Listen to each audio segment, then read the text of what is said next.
નમસ્કાર વિદ્યાર્થી મિત્રો, એનપી એજ્યુકેશનમાં દરેક મિત્રોનું સ્વાગત છે।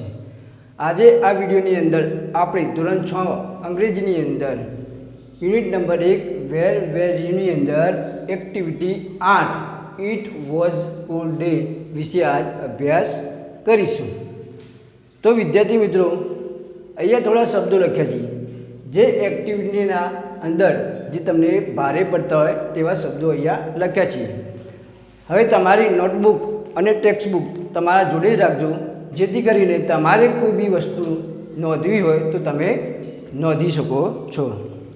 તો મિત્રો, આજે આપણે જોઈએ activity 8 it was cold day. Activity it was a cold day, ઠંડો દિવસ। તો ચાલો મિત્રો, આપણે જોઈએ એક્ટિવિટી 8। લાસ્ટ યર, ગયા વર્ષે, there was one really bad day। આનો મતલબ એ થાય છે કે ગયા વર્ષે ખરેખર એક ખરાબ દિવસ હતો। અહીંયા કોલ્ડ ડે એટલે ઠંડો દિવસ।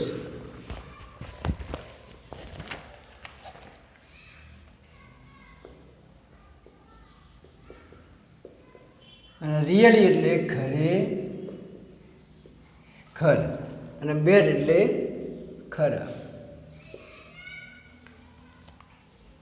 તો જોઈએ ફરીથી આપણે, last year there was one really bad day. ગયા વર્ષે એક ખરાબ દિવસ, ખરેખર ખરાબ દિવસ હતો। તો અહીંયા કોલ્ડ ડે એટલે ઠંડો દિવસ, રિયલી એટલે ખરેખર, અને બેડ એટલે ખરાબ। ઇટ વોઝ મંડે, તે સોમવાર હતો। યુઝ્યુઅલી એટલે સામાન્ય રીતે,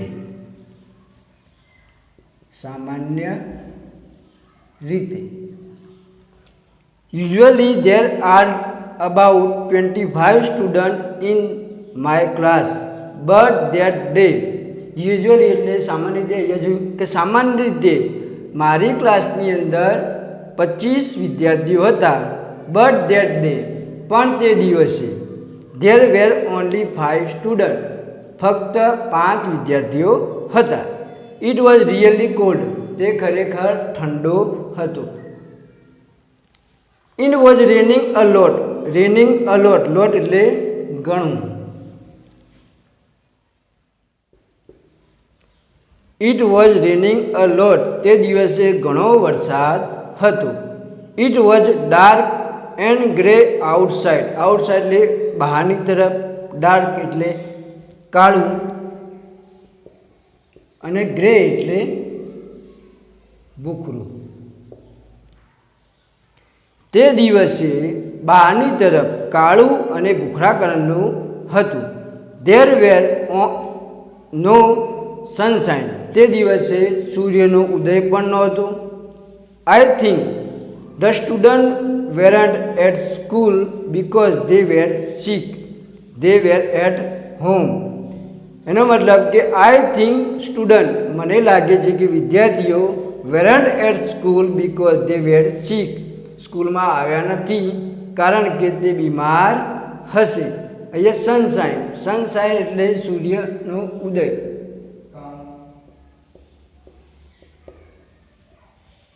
અને સિક એટલે બીમાર। આઈ think the student weren't at school because they were sick, they were at home। મને લાગે છે કે આજે બાળકો સ્કૂલની અંદર આવ્યા નહીં હોય કારણ કે તે બીમાર હશે અને ઘરે રહ્યા હશે। નીચે જોઈએ, મે બી દે વેર ઇન બેડ, અને તે ઘરે પલંગમાં હશે। Mister Joshi is our class teacher, mister Joshi તેમના ક્લાસ ટીચર હતા। He is always at school, તે હંમેશા સ્કૂલમાં આવતા। In never at home on Monday, પણ તે દિવસે એટલે કે સોમવારના દિવસે તે ઘરે નહોતા। લાસ્ટ મંડે વોઝ ડિફરન્ટ, પણ ગયા સોમવારના દિવસે અલગ જ હતું। ડિફરન્ટ એટલે અલગ।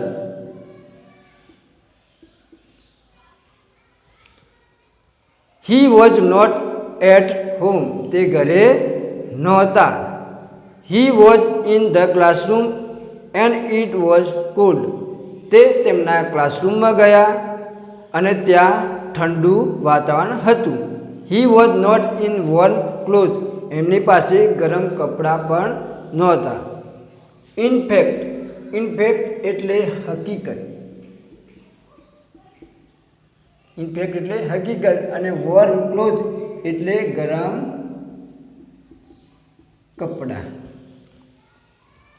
એમના પાસે ગરમ કપડાં પણ નહોતા. ઇનફેક્ટ, ઇનફેક્ટ એટલે જોઈ ગયા હકીકત. All the student felt cold, felt એટલે લાગ્યું.